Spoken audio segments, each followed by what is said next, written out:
Welcome to icon politics. నేను హరిత. ఎట్టకేలకు వ్యవహారం అంతా ఈడీ విచారణ దాకా వచ్చింది. అయితే విజయసాయి రెడ్డిని ఇప్పటి వరకు అంటే ఏమి టచ్ చేయలేదు. ఈ సజ్జల రామకృష్ణారెడ్డిని కానీ విజయసాయి రెడ్డిని కానీ ఎవరు ఏం టచ్ చేయలేరు అనుకుంటున్న సందర్భంలో ఈడీ విచారణ చేపట్టి కేవీ రావుని బెదిరించిన కేసులో కొన్ని ప్రశ్నలు అయితే అడగడం జరిగింది. అయితే యాజ్ యూజువల్ గా అందరూ ఎక్స్పెక్ట్ చేసినట్టుగానే నాకేం తెలియదు, నాకు సంబంధం లేదు అని చెప్పి విజయసాయి రెడ్డి కూడా చెప్పడం జరిగింది. అయితే ఇలా ఎన్ని స్కాములు చేసినా ఎన్ని చేసినా కూడా నాకేం తెలీదు, నాకు సంబంధం లేదు అని చెప్పేస్తే అయిపోతుందా? ఇప్పుడు ఉన్న సొసైటీలో ఇప్పుడున్న ఈ ఈడీ సంస్థలు అవ్వచ్చు, సిబిఐ సంస్థలు అవ్వచ్చు, ఏదైనా పరిచయాలు ఉండి కొంత అధికారం ఉండి కొంత డబ్బు ఉంటే ఏదైనా చేసేయచ్చా మన రాష్ట్రంలో అనే అంశం మీద మాట్లాడడానికి మనతో పాటు అడిసిమల్ శ్రీనివాస్ గారు ఉన్నారు. ఆయన అడిగి మిగతా విషయాలు తెలుసుకుందాం. నమస్తే సార్. నమస్కారం అండి. సార్, అధికారం, డబ్బు, కొంత పరిచయాలు, పలుకుబడి ఇవి ఉంటే మన రాష్ట్రంలో ఏమైనా చేసేయచ్చు అంటారా? చేసేయచ్చండి. ఎందుకంటే విజయసాయి రెడ్డి, జగన్మోహన్ రెడ్డి, లేకపోతే పెద్దిరెడ్డి, సజ్జల రామకృష్ణారెడ్డి, సుబ్బారెడ్డి, కరుణాకర్ రెడ్డి, చెవిరెడ్డి భాస్కర్ రెడ్డి, ఇంకా 3 మంది ఉన్నారు ఈ బ్యాచ్. ఎవరినైనా వీళ్ళందరినీ వాళ్ళకి విపరీతమైన వాళ్ళ అక్రమ సంపద, వాళ్ళ బాబు సొమ్మేం కాదండి. అంత మన దగ్గర దొబ్బేసిందే అదంతా. ఉమ్, వాళ్ళ తాతలు కట్ట ఇచ్చింది ఏం కాదు, పూర్వం నుంచి వచ్చిన ఆస్తులేం కాదు.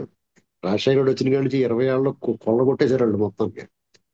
అంతకుముందు మామూలుగా వాళ్ళు రోడ్డు మీద పెసర పుణుకులు వేసుకుని అమ్ముకునే వాళ్ళు కూడా ఉన్నారు అందులో కొంతమంది. మసాలా వాళ్ళు పెసర పుణుకులు వేసుకుని అమ్ముతారు, పళ్ళెల్లో పెట్టుకుని ఒక కర్రకి గుడ్డ తగిలించి ఏగలు తోలుకుంటా పట్టుకెళ్ళి అమ్ముకుంటా ఉంటారు కదా, ఆ టైప్ బ్యాచ్ కూడా ఉన్నారు. వాళ్ళందరూ వాళ్ళు చాలా పెద్దోళ్ళు అయిపోయారు. అయితే విజయసాయి రెడ్డి ఈడీ పిలిచింది విచారణకి అన్న విషయం నాకు వస్తా, నాకు ఏం గుర్తుకొస్తుంటే ఒక సామెత, రోగి కోరింది వైద్యుడు చెప్పింది ఉమ్, అనేటువంటి ఒక సామెత ఉంటుంది, సేయింగ్. ఎలాగంటే మీకు జ్వరం వచ్చింది అనుకోండి, వాళ్ళు నాకు జ్వరం వచ్చింది అనుకోండి, నాకు ఒక యాపిల్కే తినాలని ఉన్నది అనుకోండి, నాకు మనసులో ఆ నోరు చేదుగా ఉండి ఒక యాపిల్కే తింటే బాగుండు అనిపిస్తా ఉంటుంది, ఆకలి వేస్తా ఉంటుంది కానీ నోరు ఎత్తబావదు, ఏం తినలేము. అప్పుడు ఉమ్, మనకి రకరకాల కోరికలు పడతాయి. ఇప్పుడు కడుపుతో ఉన్న ఆడపిల్లలు అవి తినాలనుకుంటారు కదా, అలాగా ఈ జ్వరం వచ్చిన వాళ్ళు కూడా ఆడికి నోరు ఎత్తబావగా ఏదో ఒకటి తినాలనుకుంటాడు, ఒక యాపిల్కే తినాలనుకుంటాడు. అప్పుడు డాక్టర్ గారు వచ్చి చూసి, ఇతనికి అన్నం గట్ట పెట్టకండి, యాపిల్ కాయలు పెట్టండి, 4 రోజుకి 2 3 అన్నాడు అనుకో, సంతోషంగా ఉంటుంది కదా రోగికి. ఉమ్, వైద్యుడు చెప్పింది రోగి కోరింది ఒకటే అంటారు కదా. అలాగే ఈ విజయసాయి రెడ్డి కానీ గ్యాంగ్ అందరికీ ఏపీసీఐడి కాకుండా సిబిఐ కానీ ఈడీ కానీ విచారణ చేస్తే బాగుంటారు బాబు అనుకుంటారు వాళ్ళు. ఎందుకంటే వాళ్ళతో వాళ్ళ కనెక్షన్స్ బాగున్నాయి. దాదాపు 10 12 ఏళ్ళ నుంచి వాళ్ళకి రోజు వాళ్ళకి అలవాటు అయిపోయారు, వాళ్ళందరూ ఫ్రెండ్స్ అయిపోయారు. రోజు వచ్చి విచారణ, కోర్టులు తీసుకెళ్తాం. కొన్నాళ్ళకే దొంగ పోలీసు కూడా ఫ్రెండ్షిప్ వచ్చేస్తుంది. రోజు కోర్టు తీసుకెళ్తాడు అనుకోండి పోలీసుడు, అది ఆ దొంగండి వాళ్ళిద్దరూ, ఏంటి బాబాయ్ ఏం చేస్తున్నారో బాబు, ఎలా మంచి చెడ్డ కుటుంబ విషయాలు కూడా మాట్లాడేసుకుని క్లోజ్ అయిపోతారు వాళ్ళు. ఎందుకంటే ఉమ్, నిత్యం కలుస్తూ ఉంటారు కదా.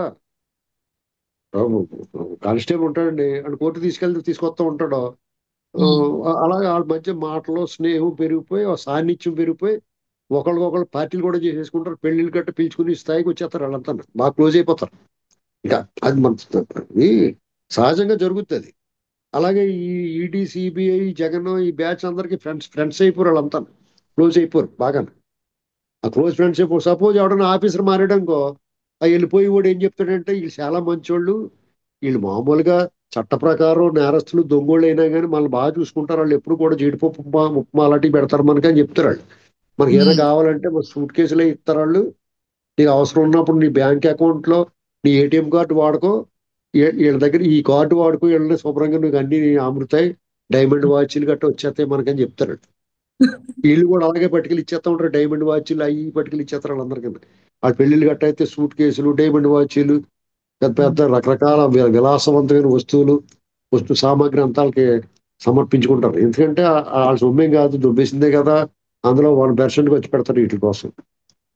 కాబట్టి అతను ఈడీ, సిబిఐ అదే కోరుకున్నాడు అతను. ఎందుకంటే వాళ్ళైతే పెద్ద పట్టించుకోరు, వీళ్ళకి వాళ్ళకైతే పంపించొచ్చారు. అది ఏపీసీఐడి గట్ట అనుకోండి, ఈ గవర్నమెంట్ చేతిలో ఉంటుంది ఇక్కడ. అక్కడ ఎన్డీఏ ఆల్రెడీ వీళ్ళకి ఎప్పటి నుంచో వాళ్ళ బాత్రూమ్లు కడిగి కడిగి కడిగి కడిగి వాళ్ళకి బాగా క్లోజ్ అయిపోయారు. ఇప్పుడు మనం కూడా ఒక అటాచ్మెంట్ వచ్చేది మన దగ్గర పనిచేసే వాళ్ళకి, మన అవును సార్. పాత్రలు కడిగి మన పాత్రలు కడిగే వాళ్ళు, మన బాత్రూమ్లు కడిగే వాళ్ళతోటి మనకి ఒక రకమైన అనుబంధం ఏర్పడుతుంది. మరి బాగా అవును. కడగరా బాబు, ముందులో కడుగు, చెత్త కడుగు అంటాం. ఆ రూపాయి అడిగితే రూపాయి ఇస్తాం. ఆ, రూపాయి అడిగాడు అనుకోండి, బేరం ఆడి 90 పైసలు ఇస్తానంటాం. కొన్నాళ్ళు పోయిన తర్వాత ఆడు కడిగి కడిగి కడిగి మన క్లోజ్ అయిపోయి ఆ రూపాయి అడిగితే 10 రూపాయలు ఇచ్చేస్తాం. ఆడు కడిగినా కడగకపోయినా ఏమనం, అలాగే క్లోజ్ అయిపోరు ఆ పైన ఉన్న కేంద్ర పెద్దలకైనా ఈ దొంగల ముఠ వాళ్ళకి. ఎందుకంటే వాళ్ళకి అవసరాలు వీళ్ళు ఆదుకున్నారు, వీళ్ళ అవసరాలకు వాళ్ళు ఆదుకుంటామంటే లోపలికి వెళ్ళిపోకుండా కాపాడారు. ఇది జరిగింది వాస్తవం ఎవడేమనుకున్నా. ఉమ్, కాబట్టి వాళ్ళు అందుకునే వాళ్ళని కావాలని కోరుకున్నారు. ఇందులో మన వాళ్ళు తెలియదు. ఒకవేళ ఇది ఏమి చెప్పకపోయినా లోపలికి వెళ్ళి ఈ మధ్యన పుష్ప సినిమా రిలీజ్ అయిందని పుష్ప సినిమా గురించి మాట్లాడుకుంటారు వాళ్ళు. ఈ విచారణ కూడా ఏముండదు వాళ్ళకి. ఆ, అర్థమైందండి? ఖచ్చితంగా విచారణ చేయరు వాళ్ళు. పుష్ప సినిమా ఉమ్, రిలీజ్ అయింది కదా, ఆడు భలే దొంగతనాలు బలి చేయడాడు ఎవరికి పోలీసులు కనపడకుండా. ఎందుకంటే వీళ్ళకి రిలేటెడ్ కదా, వీళ్ళు దొంగలు కదా వీళ్ళు. ఈ ఉమ్, దొంగల ఉమ్, సినిమాల గురించి మాట్లాడుకుంటారు వీళ్ళు.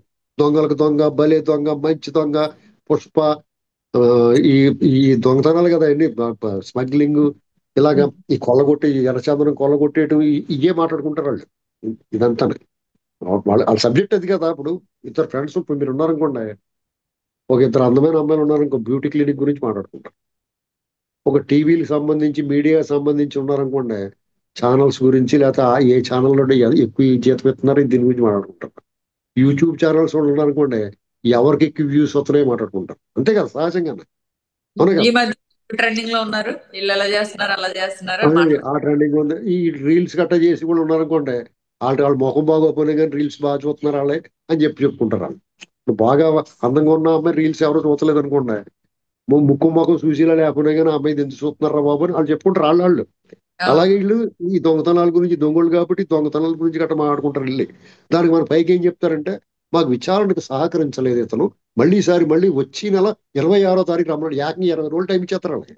ఉమ్, వీళ్ళ తాలూకు కొన్ని వ్యవస్థలు ఉన్నాయి, అందులో వీళ్ళ ఫలానా రోజు వరకు వీళ్ళు ఏమీ చేయొద్దని చెప్పేసి ఆదేశాలు. ఉమ్. చంద్రబాబు గారు మాత్రం వాళ్ళకి నోటీస్ ఇవ్వకుండా అరెస్ట్ చేసేసినా కానీ లోపల పెట్టేస్తారు.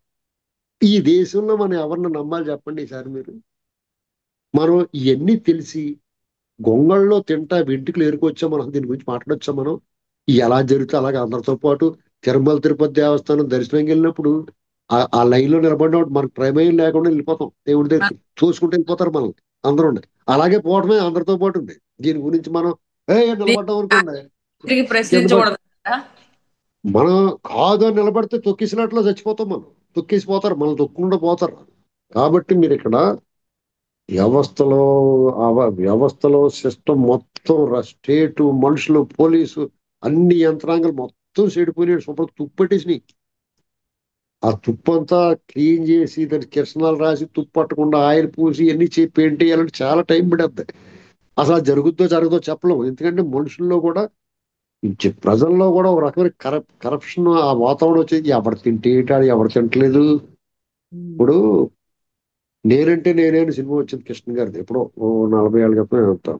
అందులో ఒక పాత్ర ఉంటుంది, ఏవి రోగము, ఏవి రావటం అంటే నిరాశావాదం అన్నమాట. అందులో క్యారెక్టర్ అంటూ ఉంటుంది ఎప్పుడు. అలాగా ఉమ్, ఈ ఏ కేసులో, ఏవిదో, ఏ విచారణలో అందరూ ఈ టైంలోకి వెళ్ళిపోయారు జనం అంతా. ఉమ్, దీనికి పెద్ద ఆసక్తి లేదు. విజయసాయి రెడ్డి ఎక్కడ టక్కున అలక్కుంటూ వెళ్తాడు, నీట్ గా ట్రిమ్ చేసుకుని గట్టిన, ఎప్పుడు కూడా నవనవలు ఆడుతూ ఉంటాడు చూడండి, తరపుజ పొంట్లాగా. ఎక్కడ అవును. కూడా మనిషి నలగడు. ఆడికి కేసులు ఉన్నవాడైతే ఇప్పుడు ఆ మానాభిమానం, ఆత్మాభిమానం, మర్యాద ఉన్నవాడైతే అన్ని కేసులు. రా- రామలింగరాజు గారు చూడండి, సత్యరామలింగరాజు గారు అవమానం పాలిపోయి ప్రజల ముఖం చూపించలేకపోతున్నాడు. మానధనుడు, అభిమానం ఉన్నవాడు, ఆత్మగౌరవం ఉన్నవాడు. ఆ, కేసు ఇలాంటివి జరిగినందుకు మనుషులు, ప్రజల ముఖం చూపించలేకపోతే నిజంగా తప్పు చేసి ఉండడం. ఉమ్, వీళ్ళు మంచి బందిపోటు దొంగలండి. వీళ్ళకి సిగ్గు శానం ఏముంది, పౌడర్ రాసుకొచ్చేస్తున్నారు రోజు బయటికి అందంగానే. గడ్డం ట్రిమ్ గా చేసేసుకుని పౌడర్ రాసేసుకుని నీట్ గా టచ్ చేసుకుని వచ్చేది. ఇది గజ్జ దొంగలు అంటారు వీళ్ళని. ఉమ్. వీళ్ళ గురించి మనం మాట్లాడుకోవాల్సి రావడం ఇది ఒక దరిద్రం మనకి. మనం ఏంటంటే ఈ సిస్టమ్ మళ్ళా మరో స్వతంత్ర పోరాటం జరగాల. ఇప్పుడే జరగదు అది, మనం చూడం. ఎందుకంటే బానిస బతకడానికన్నా ఇష్టపడ్డారు కానీ ఆంగ్లేయులు ఎదిరించి బయట తోలడానికి చానాళ్ళు పట్టింది మన వాళ్ళకి.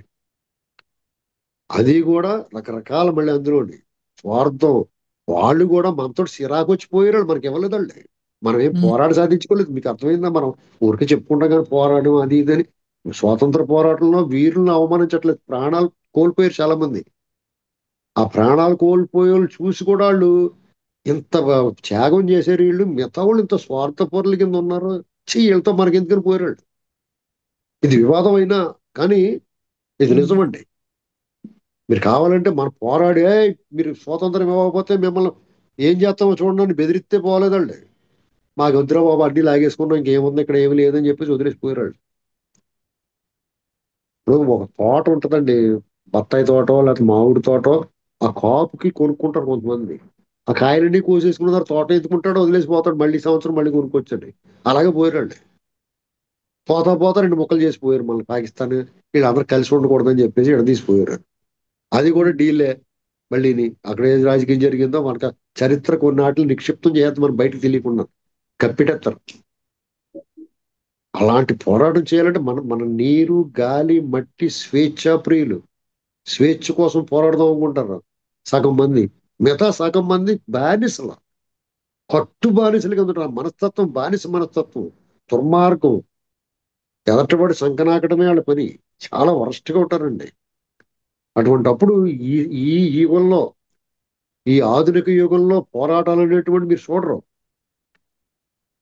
జగన్మోహన్ రెడ్డి 5 ఏళ్ళు అరాచకం చేస్తే అప్పుడు ఎలిగింది, అందరికి కాలింది. ఒక్కొక్కడికి అందరికీ వడ్డించాడు కాబట్టి ఇందులో సగం మందిని వదిలేసేయడం అతను.